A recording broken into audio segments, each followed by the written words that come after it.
Oi, pessoal, tudo bem? Então, essa semana a gente vai fazer uma retomada dos estudos epidemiológicos, que foi o nosso último conteúdo presencial, né? E aí a gente fecha esse primeiro bloco de conceitos e conteúdos que nos remete à parte de epidemiologia. E depois a gente segue nas próximas semanas avançando na bioestatística, tá? Então, a ideia é a gente fazer uma rápida revisão de tudo que a gente viu na última aula. Bom, os estudos epidemiológicos eles são muito importantes porque eles tratam da metodologia de um estudo. Então, sempre é muito importante para o pesquisador ter claro como que ele vai atingir os objetivos dele. E para isso, ele sempre traça um projeto de pesquisa, certo? Nesse projeto de pesquisa, ele obrigatoriamente vai ter que pensar qual tipo de estudo que ele vai utilizar para alcançar os objetivos. E isso depende muito das hipóteses ou proposições que ele tem em determinada pesquisa. Os tipos de estudos, eles têm vantagens e têm desvantagens também. Então, a gente tem que colocar isso sempre na balança e determinar qual é o método que a gente vai utilizar, qual é o método mais adequado para atingir aqueles objetivos propostos. Vamos lá, então. A gente viu na aula que os estudos epidemiológicos dividem-se em dois grandes grupos, né? Aqueles estudos observacionais, e o nome já está dizendo que o pesquisador, ele assume um papel de observador, né? A gente não tratou muito dessa divisão aqui na aula, tá? Eu vou trazer aqui para vocês, a gente olhou mais os analíticos, mas também temos estudos descritivos, certo? Que visam descrever o que está acontecendo com aquela população, com aquele grupo de interesse. Os estudos observacionais, então, mais importantes ou mais utilizados, eles são o transversal, o coorte, o caso-controle e o ecológico, certo? Em todos esses estudos, o pesquisador assume um papel de observador, certo? Ele tem um determinado objetivo de descrever determinado grupo, até mesmo comparar dois grupos, mas o importante é que ele não faz nenhuma intervenção aqui. Ele apenas observa, entre aspas, vamos dizer assim, certo?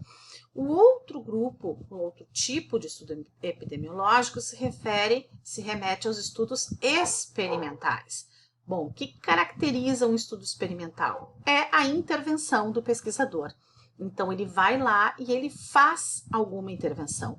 Ele submete a um medicamento novo, ele faz uma forma de manejo diferente, ele faz um tratamento diferente. Então, nos experimentais, o pesquisador não assume um papel apenas de observador. Ele vai lá e faz alguma intervenção, um tipo de intervenção com o seu grupo de estudo. E aí aqui a gente tem dois tipos, né?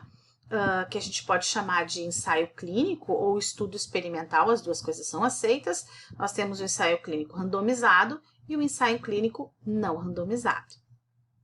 Bom, os estudos observacionais transversais também são chamados de estudos de prevalência. Por quê? Porque os transversais, eles são um corte que a gente faz no tempo, né? Uma fotografia daquele momento, naquele período, sobre determinado público de interesse, certo? Então, é muito parecida com a ideia da prevalência, né?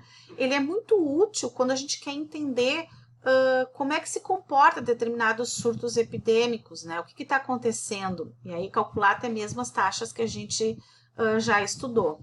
Cada indivíduo é estudado em relação à ocorrência de uma doença num período de tempo pré-estabelecido. Então, de novo, o estudo transversal é um corte que a gente faz no tempo, certo? São estudos muito utilizados na área da saúde porque eles são muito fáceis de serem conduzidos e o custo deles não é tão alto assim. Então, existem realmente muitos estudos transversais que vocês vão poder acompanhar nas áreas de atuação de vocês, que exatamente descrevem uma determinada doença, um determinado fenômeno naquele momento ali que ele está acontecendo. Bom, os estudos de coorte, eles já permitem que a gente verifique associações entre um determinado fator de exposição e o desfecho. O que é desfecho? É um resultado esperado, certo? O óbito pode ser um desfecho, a cura pode ser um desfecho, depende do ponto de vista que a gente tiver. E eles seguem, e é essa a diferença dos outros estudos, eles seguem uma sequência lógica temporal. Ou seja, eles são estudos que têm um tempo de evolução. Esse tempo de evolução pode ser para frente ou esse tempo de evolução pode ser para trás. Por essa razão, esses estudos de coorte, eles são considerados estudos longitudinais, certo? Porque eles não são que nem um estudo transversal que a gente faz um corte no tempo, naquele dia, naquele mês, mas sim eles são um acompanhamento que a gente vai fazer ao longo de um período de tempo.